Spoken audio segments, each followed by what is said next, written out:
Okay, let's unpack this.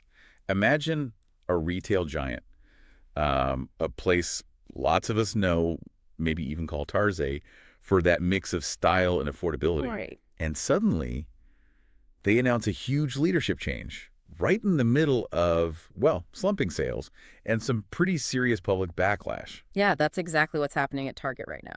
So today, we're going to dive deep into this news. CEO Brian Cornell stepping down, Michael Fidel stepping up. And our mission really is for you to see this isn't just some simple executive shuffle. We've looked at a whole stack of sources, People, CNN, AP, Forbes, you name it. Okay. And they paint a really complex picture. We're talking market forces, some strategic, maybe missteps, and these incredibly powerful consumer movements. They've all kind of converged on Target. Hmm. So by the end of this, you should have a much clearer understanding of what's really going on in retail and why this particular story matters way beyond just Target's boardroom. All right, let's jump right in then. The core news. Brian Cornell, after 11 years, he's stepping down as CEO, February 1st, 2026. Right. And taking over is Michael Fidel. He's currently the COO. An insider, right? Been there forever. Yeah, a 20-year Target veteran. Apparently, he started as an intern, which is quite the journey. Wow. Okay. So the announcement hits. What was the immediate fallout? Well, the market reaction was pretty stark. Target's stock price dropped significantly. What are we talking? Down 8%, even over 10.5% in early trading right after the news broke. It definitely took some analysts by surprise. They seemed to be expecting maybe an outsider. Interesting. Why an outsider? Well, look at what Neil Saunders from Global Data Retail said. He basically stated this is an internal appointment that does not necessarily remedy the problems of entrenched groupthink Ouch. Groupthink. and the inward-looking mindset that have plagued Target for years. And then you had Stacy Widlitz from SW Retail Advisor saying something similar, that the street was looking for a fresh pair of eyes. That might bring a solution to 2 years of stumbles. Right. Yeah, saw that. So that reaction, that push for an external hire, what does that really tell us? What were investors signaling about how deep they think Target's problems run? If promoting a 20-year guy causes that kind of sell-off. Yeah, it clearly signals a perception that Target's issues aren't just, surface level. They're not things you can fix just by tweaking the current strategy. Right. When investors are basically shouting for an outsider, it means they think the company needs a fundamental shift, a real change in vision, maybe even culture. Something an insider might struggle to bring. Potentially, yeah. Even a very capable one like Fidelk. That big stock drop really underlines it. There's a demand out there for something disruptive, suggesting the problems are seen as systemic. They need a fresh approach to really turn things around. Okay, so with that context, let's talk about Brian Cornell's time there, because it was quite a run, but definitely, like you said, a story of two halves. Absolutely. He came in back in 2014. And you remember, that was right after that huge data breach in 2013. Oh yeah, that was bad. Hurt the reputation, profits. Severely. So Cornell was widely seen as the guy who re-energized the place. Yeah. He pushed hard on revamping Target's own brand. They have something like 40 private labels now. What is this? And he was really smart about turning the stores into hubs for online orders, pickup, delivery, that whole strategy. A shipped acquisition too. Exactly. Acquiring Shipped in 2017, that was a huge boost for same-day fulfillment. And it worked, By 2018, they were reporting their best results in a decade. He was even CEO of the year, wasn't he? CNN Business? He was in 2019. And think about this. In 2022, they extended his contract for 3 more years, even though it meant bypassing their own mandatory retirement age of 65. That shows a lot of confidence. It really does. Yeah. And then on a different front, after George Floyd's murder in 2020, right there in Target's home state, Yeah. Cornell made some big public commitments, increasing Black employee representation by 20%, pledging over $2 billion to Black-owned businesses, that Forward Founders program. And the company did well during that period, financially. Extremely well. Target's market value soared, hit $129 billion in 2021. So you have this strong track record. Growth, innovation, even clear commitments on things like DEI.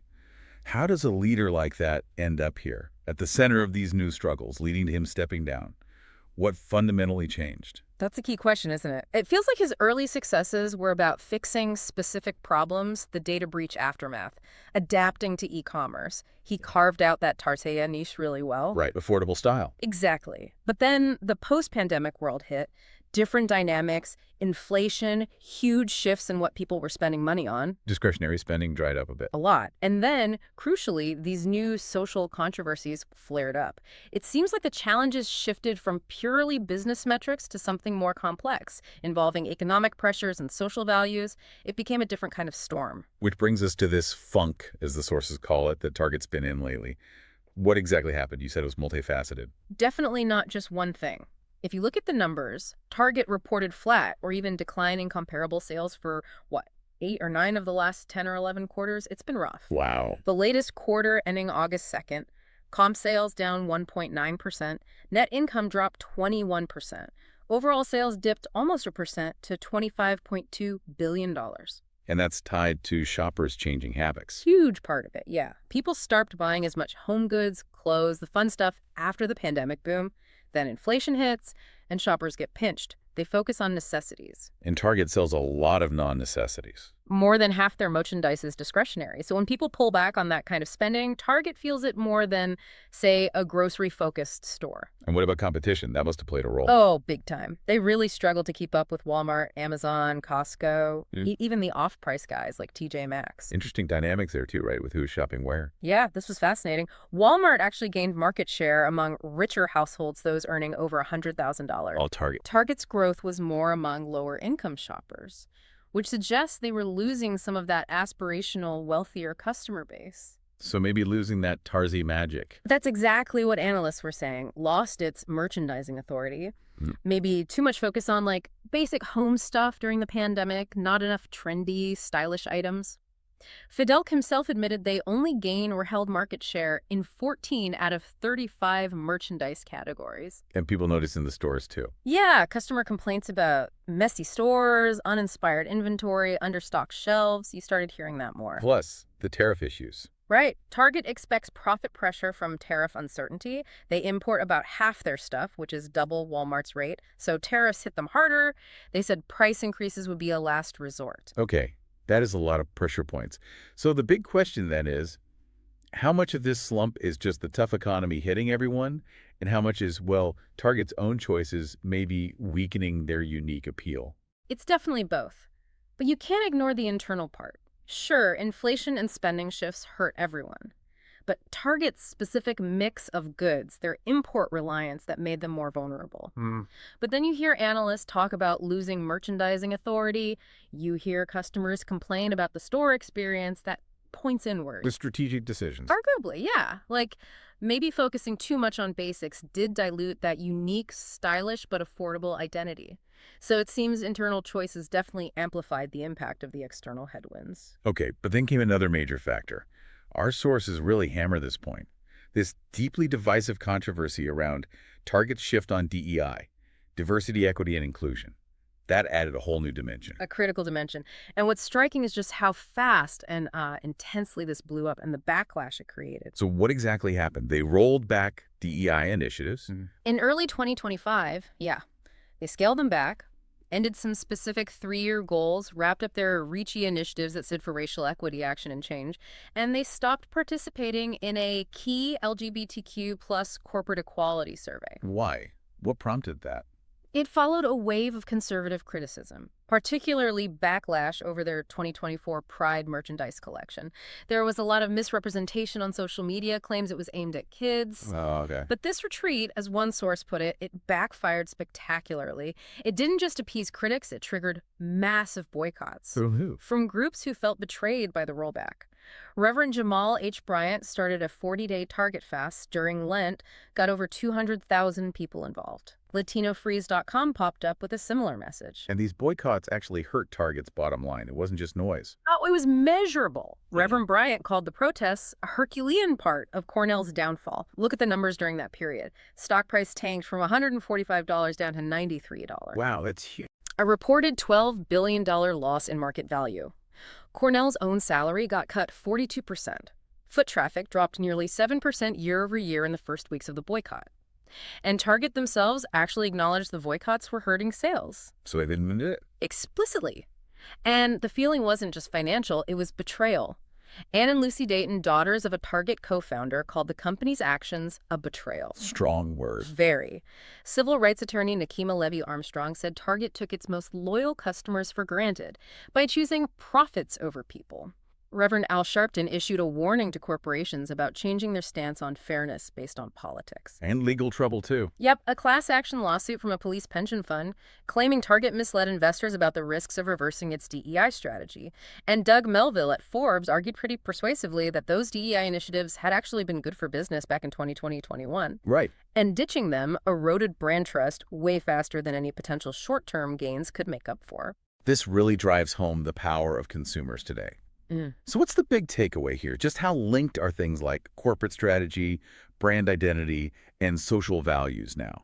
Target seems like a major case study. It's a huge case study. The big implication is that for a lot of people, you can't separate the company's values from the products they sell anymore. Right. Target's experience shows that if customers feel a breach of trust, especially on social issues they care about, the damage, financial, reputational, can be immense.